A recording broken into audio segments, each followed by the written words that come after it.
Recording in progress. Good day, everyone. Today, we were going to discuss the Module 22 of Macro Perspective of Hospitality and Tourism. So, our lesson title is the future world tourism and hospitality issue, impact of health issues on tourism and hospitality, effect of natural disasters on tourism and hospitality, and climate change and tourism and hospitality. So, what are the lesson objectives at the end of this module? The student should be able to, number one, identify the impact of health issues on tourism and hospitality. Number two, understand how natural disaster and climate change affect tourism and hospitality. So the first question is, how the natural disaster and climate change can affect the tourism and hospitality industry. So how big the impact is.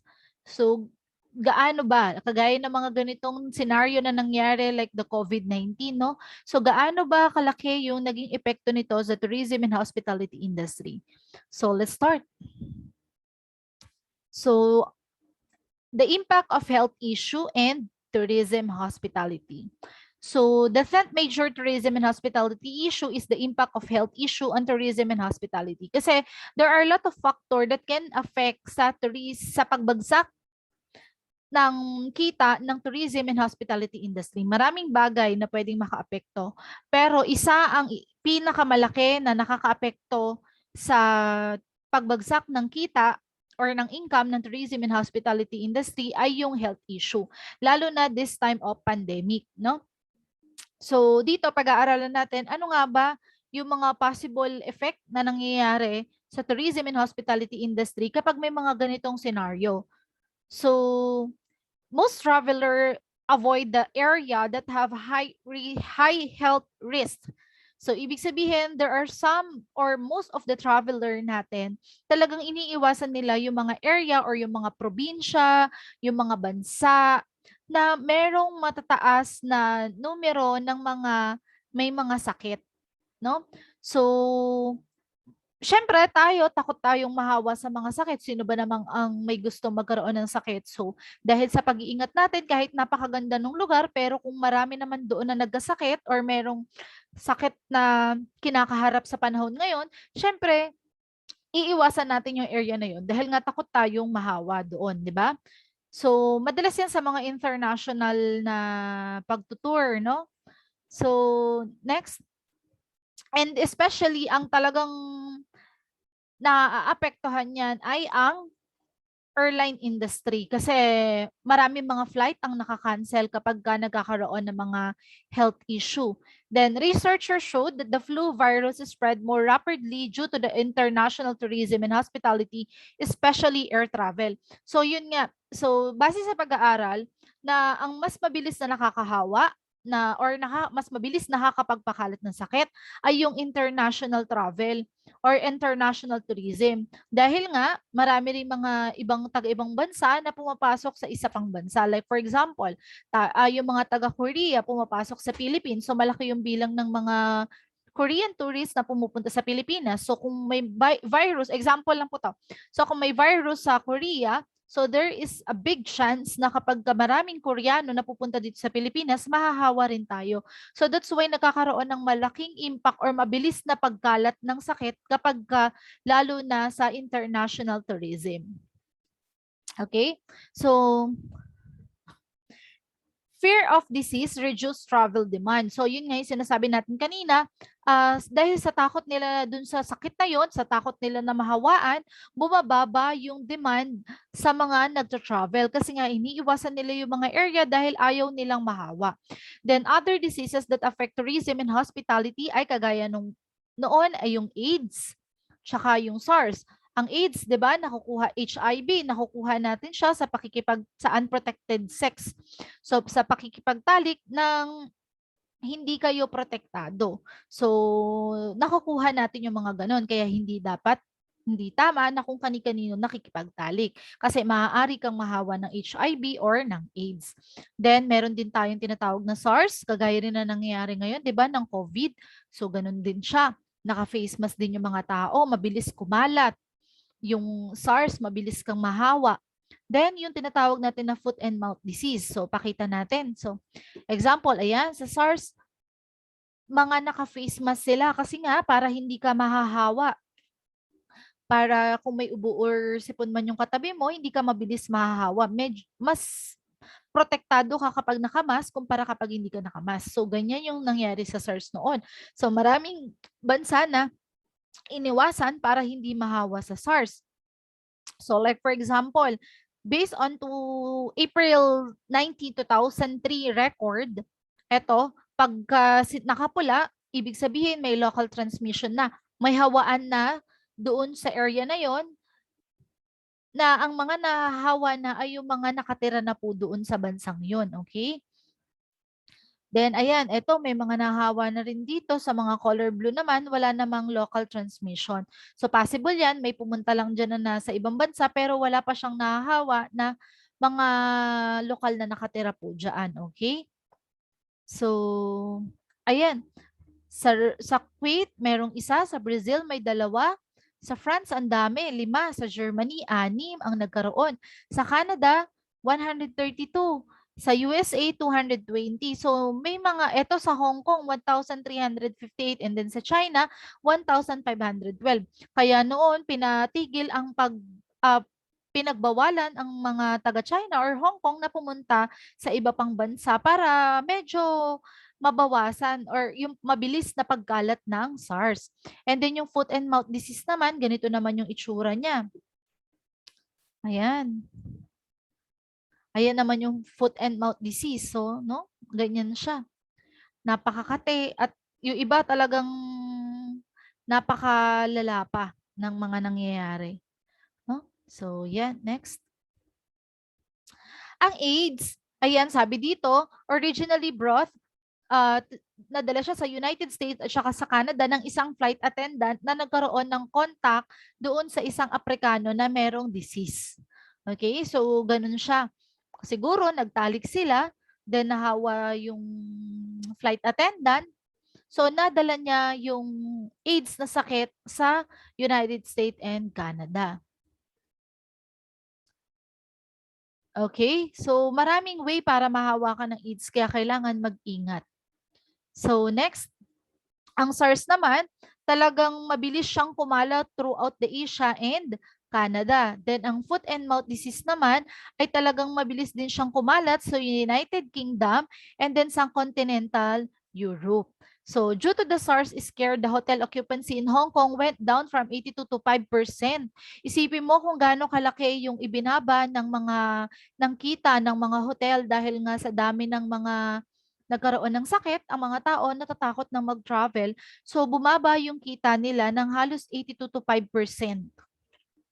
After the outbreak of SARS and the subsequent travel advisory from the World Health Organization or yung WHO na sinasabi natin, tourist arrival in China, Hong Kong, Vietnam, and Singapore decreased. So yun na, bumaba na yung bilang. And then after the outbreak naman ng foot and mouth disease sa Europe, halos nawalan sila ng 2.7 to 3.2 billion dahil sa mga postpones and cancellation ng mga trips. So ganun kalaki yung perang pwedeng mawala sa isang bansa kapag nagkakaroon ng health issue. Then, eto na, dumating ang March 2020, nag-start ang mga school dito sa Pilipinas na ipatigil na ang face-to-face class, di ba? So, did you know that the COVID-19 pandemic is the most napakalaking impact in the history, no? Siya ang merong most impact in the history. Kasi until now, ilang taon na, simula na nagka-COVID-19, hanggang ngayon talagang marami pa rin bansa kasama ang Pilipinas na talagang hindi pa rin 100% na nakakabangon. Even though may mga vaccine na, hindi pa rin talaga kaya. Tayo, naka-face mask pa rin, naka-face shield pa rin. So, nakakatakot pa rin, no? May mga restrictions pa rin sa mga area. May mga area pa rin na bawal ka mag-travel. Kung pwede man, may mga requirements na kailangan. Like for example, you need to present medical certificate, you need to present vaccination card, you need to present RT-PCR test, di ba? So, marami pang restrictions na dapat sundin. So, ang COVID-19, yun nga, sabi natin kanina, ang pinakamalaki ang impact na nangyari sa tourism and hospitality industry in the history. No? The world is facing an unprecedented global health, social, and economic emerging with the COVID-19 pandemic. Gustuhin man ng mga gobyerno or ng mga iba't ibang bansa na buksan, luwagan ang tourism industry, pero hindi pa rin para gustuhin man ng mga iba't ibang bansa na buksan ang tourism and hospitality industry para sana makabawi sa kita, tumaas ang economic or ang ekonomiya ng isang bansa. Kaya lang, hindi nila magawa 100% dahil nga pagka maraming namamasyal, marami na namang iba't ibang tao ang papasok sa isang bansa, may chance na magkahawa-hawa ulit, 'di ba, ng COVID-19. So maulit na naman ulit yung scenario noon na nagla-lockdown, nag-ECQ, so napakahirap.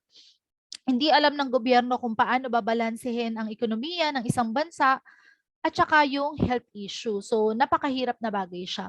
Then ngayon sa Pilipinas na lang, for example, and hindi nga lang sa Pilipinas, pati na rin sa ibang bansa, marami ang mga airlines na mga flight attendant na nawalan ng trabaho. Yung iba nag-online selling na lang. So yun yung pinakamalaking impact, no, na nangyari sa tourism and hospitality industry. Bumaba ang kanilang income. At the same time, maraming tao ang nawalan ng trabaho. Maraming mga hotel ang nagsara. Maraming mga restaurant ang nagsara. So, napakalaki ng naging impact ng COVID-19 sa tourism and hospitality industry at sa buong ekonomiya ng Pilipinas. Then, travel and tourism is among the most affected sector with airlines on the ground. Yun nga, kagaya ng mga sinabi ko kanina, di ba? Mga hotel nagsarado, maraming travel restrictions. Kapag taga-NCR ka, dito ka lang, bawal kang pumunta sa ibang lugar. So, maraming mga ganon na lumabas na mga rules and regulations, di ba? Then, pati yung restrictions to travel around the world. So, bawal na, marami ring mga pagbabago. May mga ibang bansa na hindi pa sila uma-accept ng tourist. Kasi nga, natatakot sila na baka yun na naman ang magdala ng iba't ibang sakit na naman. So, yun. Then, the COVID-19 pandemic has cut international tourist arrival in the first quarter of 2020. So, di ba, nung nag-umpisa ang COVID-19, anong nangyari? Kagaya nung sa seminar natin, in-explain din ni Chef Nico, no? Kung nakapanood kayo nung webinar natin, no? Maraming international travel, international flight na talagang kinancel. Hindi lang international, pati yung mga domestic flight talagang pinatigil. But so far so good. Sa ngayon, medyo nakakabawi-bawi na. Bumabalik na ng paunti-unti ang tourism and hospitality industry. So sana magtuloy-tuloy na. So, malaki ang nalugi. Ayan. Which with arrivals in March down by 57%. This translate into loss ng, imagine ha, up to 67 million international arrival and about $80 billion. So, ganun kalaki yung nawala sa kita dapat ng Pilipinas sa tourism and hospitality industry. Pero iba-iba kasi ang level eh. Kasi every month, every quarter, nagbabago yung rules and regulation. Depende kapag bababa yung bilang ng COVID-19 patient, so medyo luluwagan nila kapag nakikita nila na tumataas ulit yung bilang ng mga taong nagkaka-COVID, hihigpitan ulit. So kaya kahit papano, kahit ako it's my personal opinion, vaccinated na kami pero talagang mas pinipili namin na mag-ingat pa rin kaysa sa hindi. Kasi even though vaccinated ka, mas maganda pa rin na nag-iingat ka para sigurado kasi mahirap magkasakit, no? So yan. Sabi dito, ayan, the scenario reflect three possible pattern of the month changes in arrival. Simula April to December 2020, supposing that the travel restriction start to be lifted and national borders open in early July. So sa scenario 1, nagkaroon ng loss ng 58% lang ang binaba. Pero pagdating ng September, naging negative 70%. In early December, mas lalo pang tumaas yung pagkalugi, di ba? Negative 78%. So, sa ganitong scenario, halos nawalan ng maraming nawalan ng trabaho. Ayan, halos 100 to 120 million direct tourism job at risk. So yung iba nawalan na talaga ng trabaho, yung iba naman nalalapit na magsara ang mga iba't ibang kumpanya. So ganun ang naging epekto ng COVID-19, hindi lang sa Pilipinas kundi sa buong mundo. Then, according to the panel expert from around the world, the domestic demand will recover faster than international demand. So dito, mas nakita nila na mas mabilis nakabangon yung domestic tourist or yung domestic demand. Dito lang sa bansa lang muna natin. Kasi nga, dahil nga sa mga restrictions, iniiwasan muna natin yung mga international travel. Kasi pag international travel, mas marami kang makakasalamuha. Baka kung positive ka, mas marami kang mahahawa. So, kaya pinapractice muna natin dito. Ngayon, sa Pilipinas, kapag ka magtutour ka or magto-travel ka, domestic, like for example, pag sinabi natin domestic, dito lang mula sa isang lugar dito sa Pilipinas, papunta sa ibang probinsya, pero Pilipinas pa rin, okay? When we say naman international travel, mula sa Pilipinas na bansa, mula sa bansang Pilipinas, papunta sa ibang bansa. Depende kung saan yung bansa yung gusto mo. So dito sa domestic travel natin, kapag ka nag-travel ka, medyo lumuwag na ngayon, no? So far, nakakatuwa kasi talagang simula nitong October 2021, medyo nagluwag ang ibang probinsya or local government unit, no? Kagaya ng Cebu. Sa Cebu province, hindi mo na kailangan mag-RT-PCR test. So all you need to present is the medical certificate within 24 hours. Then, sa iba namang probinsya like sa Batangas, San Juan, Batangas, ang kailangan mo lang i-present is vaccination card. Then pwede ka na magpunta sa kanila, pwede ka na mag-swimming. Hindi mo na kailangan mag-present ng RT-PCR. And narinig ko, ang Baguio, parang pwede na rin. Basta meron kang vaccination card. So halos lahat na ng pasyalan ngayon dito sa Pilipinas, paunti-unti nang nagbubukas at kinikatered nila or ina-accept nila yung mga guests na vaccinated na. So, napakalaking bagay din kapag ikaw ay vaccinated, no? Kasi less gastos, hindi mo na kailangan magpa-swab test, 'di ba? Then the policymaker now need to react the health crisis in their own country as they should formulate strategies to provide support to individual countries and recommend restricted travel to affected countries. Tourism and hospitality organization must take leading role in the development and support of tourism and hospitality health measures and safeguards. So, dapat talaga magkaroon ng magandang policy, rules and regulation para kahit papaano hindi mamatay ang tourism and hospitality industry, hindi bumagsak. Para kahit papaano paunti-unting makabawi ang tourism and hospitality industry. Kasi napakasaya rin kapag ka nakakabangon na dahil bukod sa tumataas ang ekonomiya ng bansa natin, marami na ring mga tao ang nagkakaroon ulit ng trabaho. Yun naman ang pinakamasayang part doon, no? Bukod sa marami na ring nakakapasyal, marami na ring tao ang nagkakaroon ulit ng trabaho. Kasi napakahirap pag walang trabaho, di ba? So, walang pera, walang pangkain, walang pambayad ng bill. So, malaki ang epekto ng tourism and ng mga health issues sa isang lugar or isang bansa. Then, next one, isa rin sa nagkakaroon ng malaking effect or impact sa isang bansa or sa isang lugar ay ang natural disaster. So ano nga ba yung epekto ng natural disaster sa tourism and hospitality industry? Lalo na ngayon na nagkakaroon na ng global warming or climate change sa ibang lugar na dati hindi naman maulan dati dito na lang sa Pilipinas hindi maulan during March, April, 'di ba? Pero ngayon napakaulan palagi. Kahit March, April na dapat summer season natin yun, nagiging maulan. 'Di ba? So nagiging baliktad na ang panahon due to climate change. Kaya nga napaka-importante na tayo mismo na mga tao, matuto tayo magpahalaga sa kalikasan natin kasi kapag nagkaroon ng problema, tayo rin ang maaapektuhan. So the 11th major tourism and hospitality issue is the effect of natural disaster on tourism and hospitality.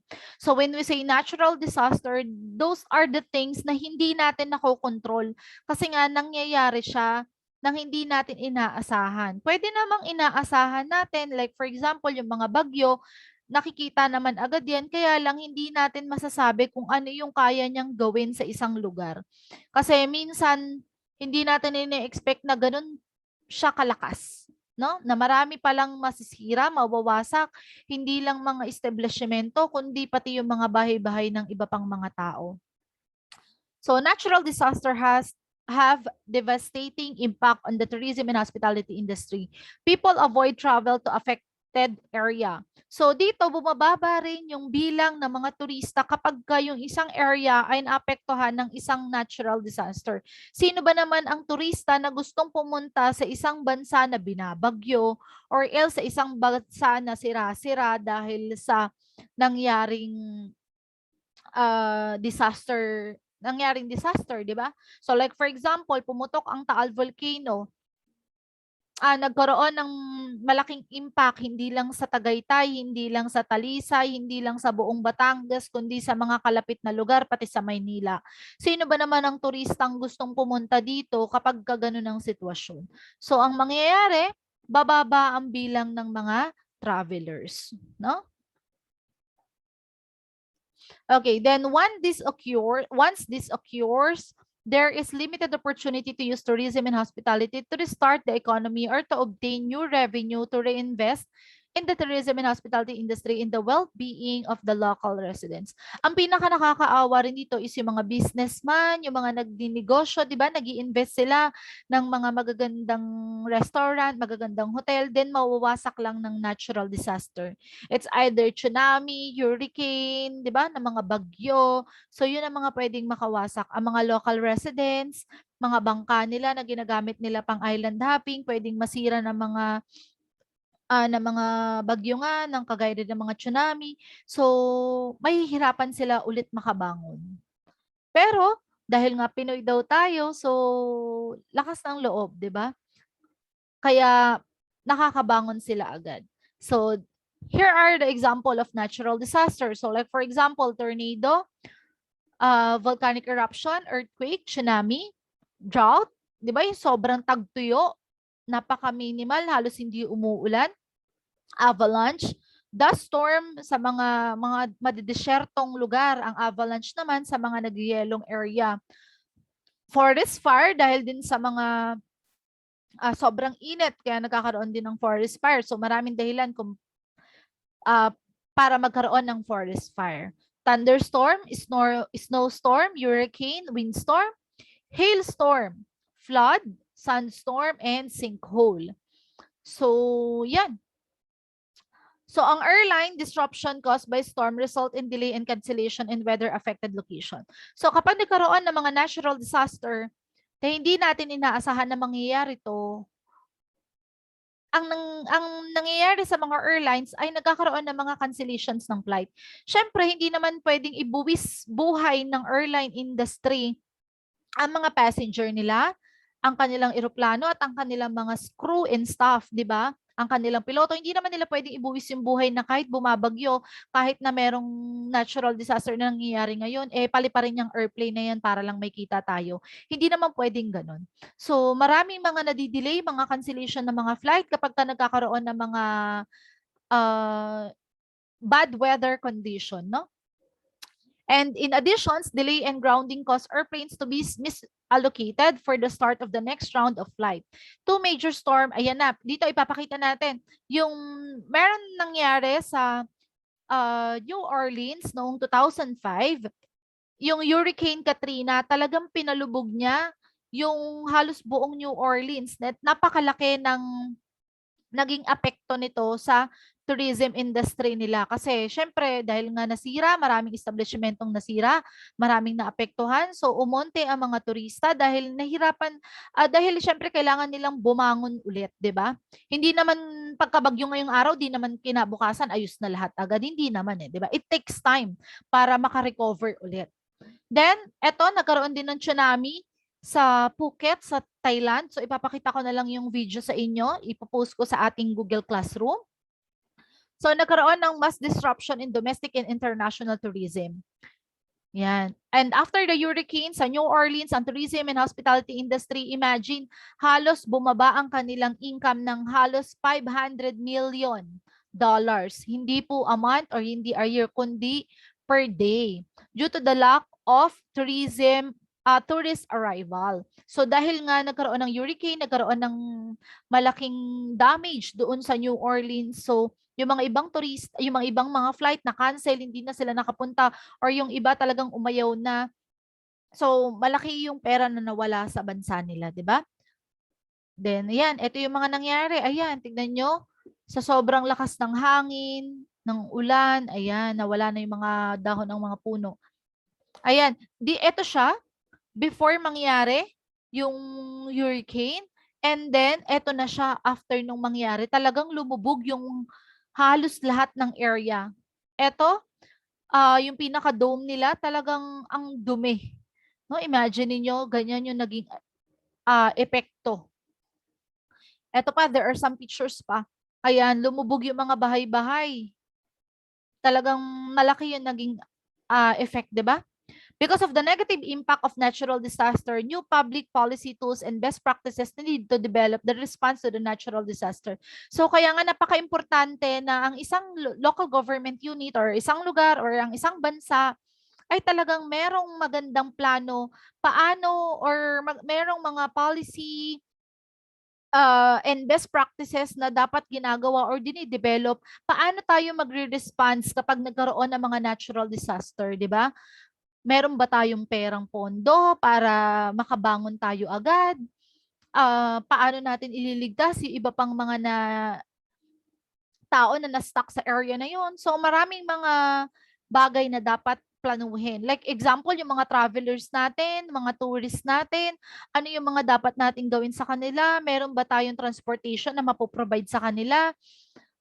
May mga alternative accommodation ba tayo na pwede natin paglagyan sa kanila once na yung pinaka-present lodging area nila ay nagkaroon ng damage? Halimbawa, nasa Hotel A ka, nagkaroon ng damage doon dahil nga binagyo or bumaha or nagkaroon ng volcanic eruption na tamaan yung Hotel A yung una mong hotel na pinag-i-stayan. So ano bang plano ng lugar na to? Meron ba silang pwedeng paglipatan sa mga tourist nila? So maraming bagay ang kailangan ihanda ng bawat bansa or ng bawat lugar para sa pag-respond sa mga natural disaster. Then accessible ba ang mga telepono? Paano ang mga communication devices? Saan pwede magstay? Yun nga, 'di ba? Kanina sinabi ko saan pwede magstay yung mga tourists or yung mga local people na nakatira doon. And then paano yung safety concerns? 'Di ba? Paano yung mga pagkain nila, mga drinks? So, and the physical safety ng mga tourists. So, yun ang mga bagay na dapat na talagang dinidevelop ng ating bansa or hindi lang ng bansa natin, kundi ng marami pang bansa when it comes on responding when it comes to respond sa mga natural disaster na nangyayari. So, yun yung mga bagay na dapat nating paghandaan. Then, tourist organization need to review contingency plans for workers. Policy formulations need to address the following. Provides the immediate needs of the industry and guests, long-term recovery and rebuilding, and lastly, preventions and impact reductions. So, sabi ko nga, hindi naman pagkabagyo ngayon, bukas okay na. Hindi naman ganun eh. Minsan, long-term recovery yan, di ba? Matagal, mahaba ang panahon na iginugugol. Depende sa damage na naging depende sa damage na natamo ng isang lugar. So, yun yung mga bagay na dapat natin talagang pinagpaplanuhan. Then, climate change and tourism and hospitality, the 12 major tourism and hospitality issue is the climate change and its impact on tourism and hospitality. Okay, so bakit nakakaapekto yung climate change or yung global warming sa mga travelers? So, ganito kasi yung nangyayari. Yung vacation pattern na tinatawag natin or yung nakaugalian na ng mga travelers na ginagawa nila dati ay pwedeng magbago. Like for example, during summer, halos lahat tayo nagsuswimming, 'di ba? Ano ba yung summer season dito sa atin sa Pilipinas? 'Di ba kada March and April, that's the summer season. Minsan nga January pwede na rin mga February.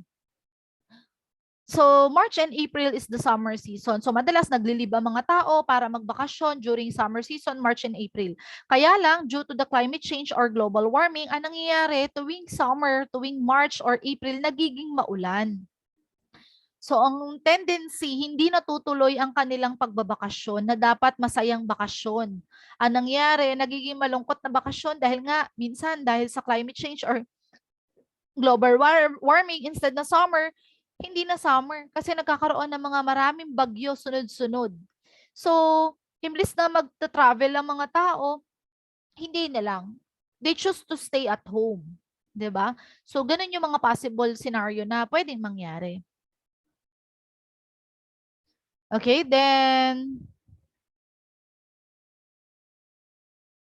climate change can cause a ripple effect on tourism and hospitality. Climate change will affect with certain location tourists will visit and what time of the year. Yun nga, this shift in travel patterns, yun yung sinabi ko kanina, di ba? Pwede siyang makaapekto sa travel patterns and travel period ng mga turista.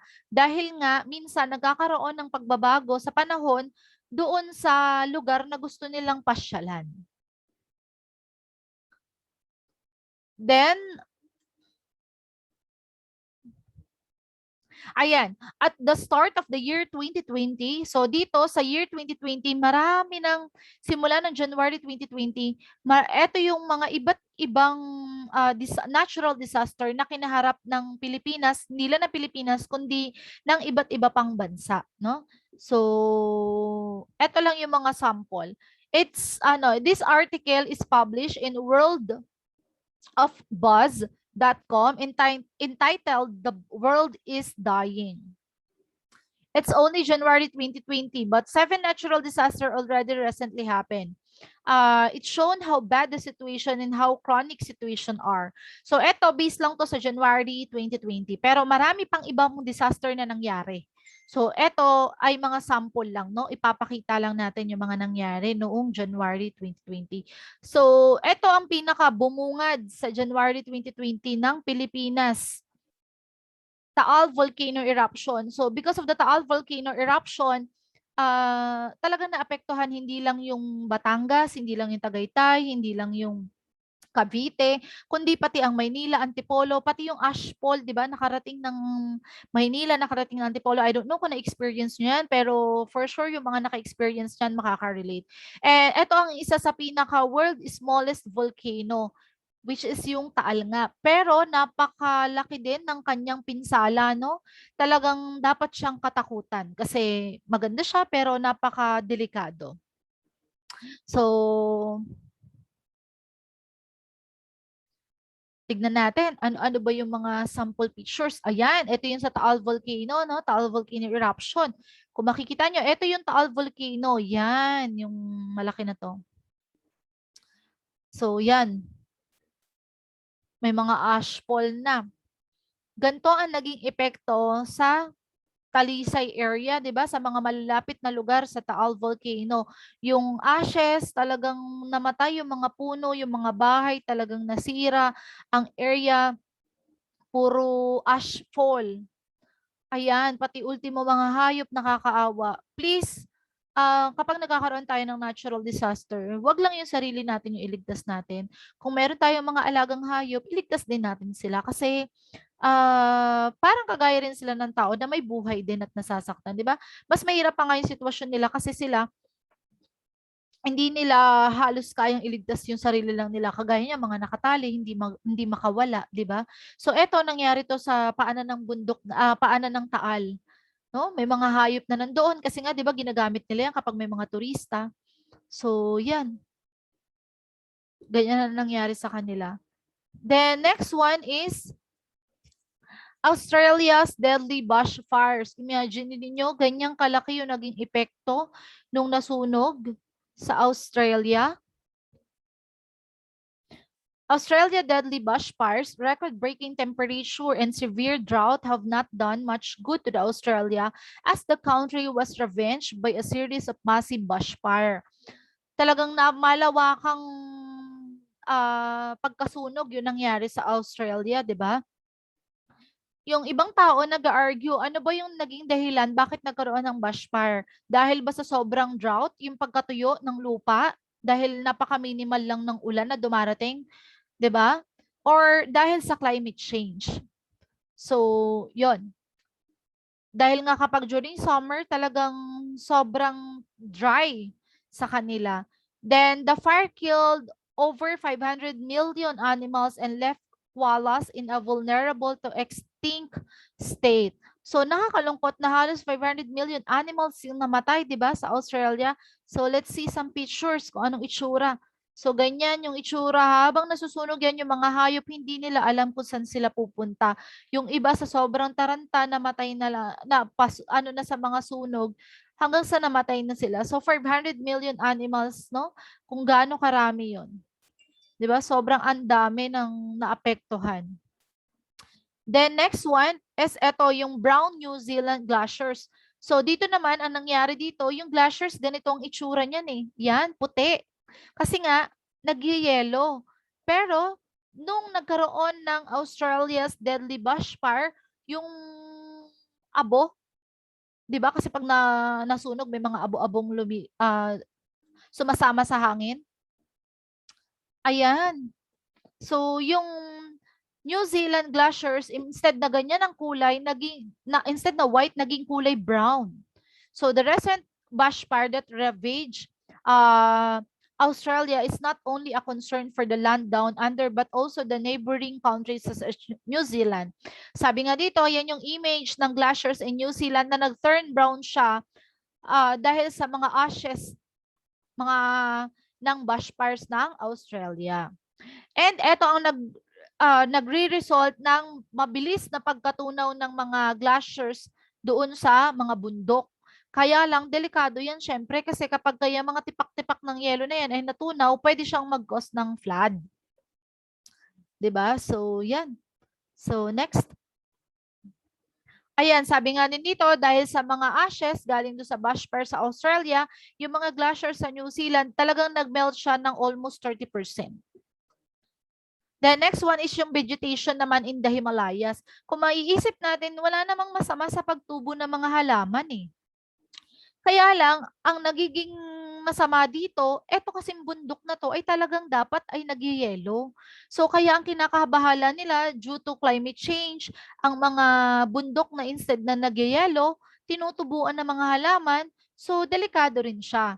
Oo, maganda yung mga halaman, pero bakit siya nagiging delikado? Kagaya nga nung sinabi natin kanina sa New Zealand, eto kasi yung mga yelo, pag yan ay natunaw, pwede po siyang mag-cause ng mga baha. Okay, so yun yung iniiwasan natin. Kaya delikado rin po siya. The next one is sa Dubai. Sa Dubai naman nagkaroon ng flood. Ayan, sa mga airlines, bumaha, sa mga kalsada, bumaha. Which is hindi siya normal sa bansang Dubai. Sa atin normal to na nagkakaroon ng mga baha-baha, di ba? Pero sa Dubai ay hindi siya normal. Kasi nga po sa Dubai ay disyerto at napakadalang ng pag-ulan na halos sa isang buwan halos hindi pa umulan, 'di ba? So tapos ang nangyari, isipin nyo, nag-flood, 'di ba? Dahil sa 3 oras na tuloy-tuloy na pag-ulan. Kaya talagang hindi siya pangkaraniwan para sa kanila. Then meron din tayo last one, ito pa last two. Flood in Indonesia. So nagkaroon din ng flooding in Jakarta and ito yung sinasabi nila na pinaka-worst over the last decade and 66 na buhay ang talagang nawala. So may mga bansa kasi na hindi pangkaraniwan sa kanila ang mga nagbabaha. So then the last one is eto, storm in America's deep south. So yan ang nangyari. 'Di ba? Madalas kasi sa Amerika nagkakaroon ng tornado. So ganyan ang nangyayari sa kanilang mga bahay, sa gamit, talagang halos walang matira. No? At severe storms swept across Texas, Alabama, and Louisiana, taking 11 lives. Thus far, the Deep South faced huge problem having to deal with the onslaught of flood, high wind, and thunderstorm. So may mga baha, malakas na hangin. Yan. So maraming mga ganyan dahil nga sa climate change and global warming. So malaki ang epekto nito sa tourism and hospitality industry kasi nga pwedeng magsara ang mga establishmento kagaya ng mga hotel, pwedeng matigil ang mga operation ng mga airlines, walang mga flights, so walang mga travelers or mga tourists na makakapasok. So malaki ang epekto kasi maraming negosyo ang pwedeng magsara. Then tourism and hospitality managers need to look for information proactively and take the lead in the creating responses to projected changes. Tourism and hospitality industry sector should adopt long-term policies to protect their environment and their livelihoods. Then local tourism and hospitality manager must focus on environmental issue to enhance the tourism and hospitality industry. So, dapat talaga yung mga ganitong scenario hindi man inaasahan pero dapat talagang pinaghahandaan, no? At dapat ang kanilang mga develop na mga plan ay for long-term period kasi nga hindi naman mabilisan ang pagbangon kapag ka nagkakaroon ng mga disaster. So, malaking budget ang kailangan. Then, para maprotektahan natin ang at dapat marami rin tayong ginagawa para maprotektahan ang ating environment. Paano natin mapapaganda ang environment natin? Paano natin mapapanatiling maayos para hindi tayo nagkakaroon ng mga ganyang scenario?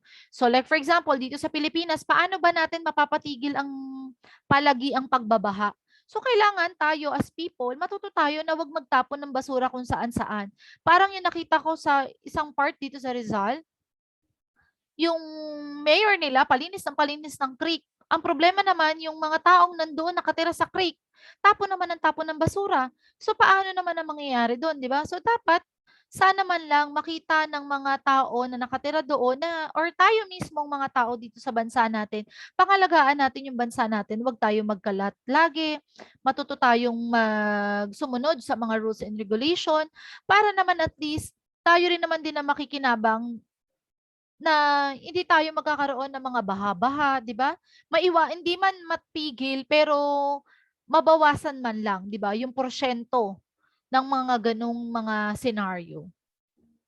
Okay? So that's all for today. I hope you learned a lot. If you have any questions or clarification, we will discuss on our Google meeting. Thank you.